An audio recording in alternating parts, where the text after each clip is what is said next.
G7 leaders have vowed that attempts to weaponize trade and supply chains would fail and face consequences. This was in a thinly veiled warning to China over its economic practices.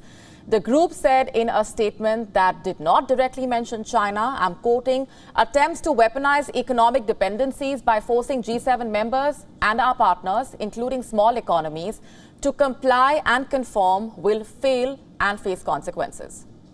Now, as per the U.S. National Security Advisor John Kirby, new measures will focus on setting up more resilient supply chains for the G7 nations, which rely heavily on China in some sectors. He said that there is a desire for a stable relationship with China and working together on issues on mutual interest. The G7 wants to preserve its economic ties with China. It does not seek to hamper China's economic progress and development.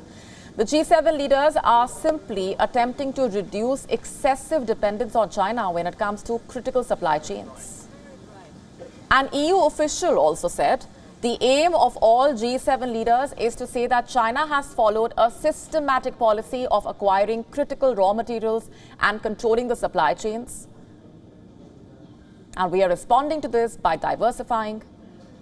Now, despite the statement, the US has been aggressively pushing to restrict China's access to advanced chip manufacturing tools, citing national security concerns. It has also pressed Japan and the Netherlands to follow suit. Meanwhile, China responded saying that it is gravely concerned about the recent signs of quote-unquote negative China-related moves at the G7 summit. It urged Japan to not turn the G7 summit into quote-unquote a political show against or to curb China. Meanwhile, the Ukrainian President Volodymyr Zelensky arrived in Hiroshima. He is scheduled to meet the Indian Prime Minister Narendra Modi in a few hours. This is the first time that the two leaders will be meeting since the Russian invasion of Ukraine.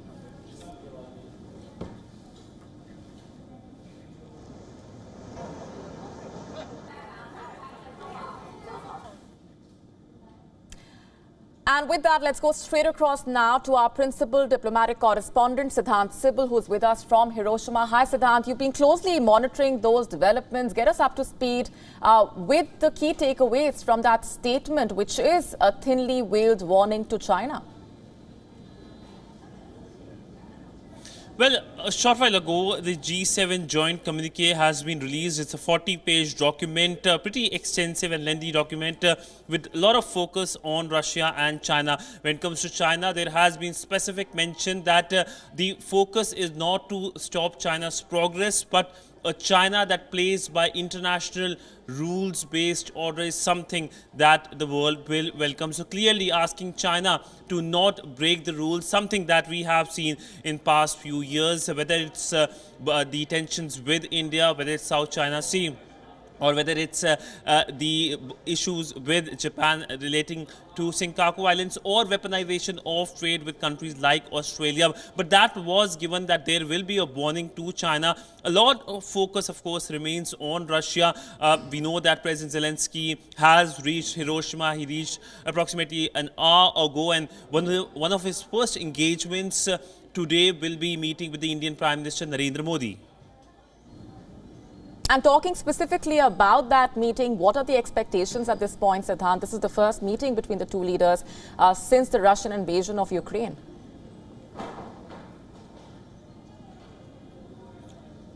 Well, this is a meeting that is highly anticipated. This is, as we have been talking about, first meeting in person between the two leaders. They have spoken in the past since the conflict began, but this is a first meeting since the conflict started, in-person meeting. So a lot of expectations as well. India, of course, is given to reiterate its stance when it comes to the conflict, that both sides need to sit together and have conversation, and this conflict is of no interest to anybody, including Russia. But the Ukrainian side is keen for a more proactive role by the Indian side. They're keen that India invites Ukraine for the G20 summit that will be happening in New Delhi in the month of September.